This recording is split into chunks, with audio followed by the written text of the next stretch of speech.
আমি অ্যাডভোকেট গোবিন্দ প্রামাণিক, মহাসচিব, বাংলাদেশ জাতীয় হিন্দু মহাজোট।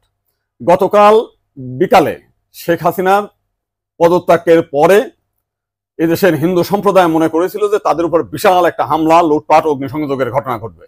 কিন্তু গতকাল বিকালেই বিএনপি এবং জামাতের নেতারা তাদের নেতৃবৃন্দকে হিন্দুদের বাড়িতে হামলা, লুটপাট, অগ্নিসংযোগ যাতে না হয় এবং প্রত্যেক মন্দিরে যাতে পাহারা দেয় সেই ব্যবস্থা করার নির্দেশ দেয়। এবং গতকাল থেকে আমরা দেখেছি সেই পাহারা দিয়েছে।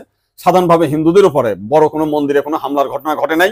কিছু আওয়ামী লীগের হিন্দু নেতা আছে যারা বিভিন্ন সময় লম্পঝম্প করেছিল, তাদের বাড়িতে, শুধু হিন্দু বাড়ি না, মুসলিম আওয়ামী লীগ নেতাদের বাড়িতেও হামলা হয়েছে, লুটপাট হয়েছে এবং সামান্য কিছু সুযোগ সন্ধানী এলাকা ভিত্তিক তারা কিছু সামান্য মন্দিরে হামলা করেছে, সেটা ব্যাপক বিষয় না।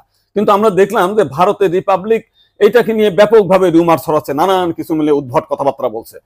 এবং আজকে দেখলাম শেখ হাসিনার নিয়ে তারা কাহিনী তৈরি করছে, বঙ্গবন্ধুর স্ট্যাচু ভাঙছে, সেটা নিয়ে তারা খুব দুঃখে সাগরে ভাসছে। আমার এক সাংবাদিক ফোন দিয়েছিলাম, তাদের বলেছি যে আপনারা যদি শেখ হাসিনার জন্য যদি এত কান্না আপনাদের মধ্যে আসে, তো শেখ হাসিনা ভারতে গিয়েছে, আপনারা ভারতের প্রধানমন্ত্রী নরেন্দ্র মোদীকে সরিয়ে শেখ হাসিনাকে আপনারা প্রধানমন্ত্রী হিসেবে ঘোষণা করেন।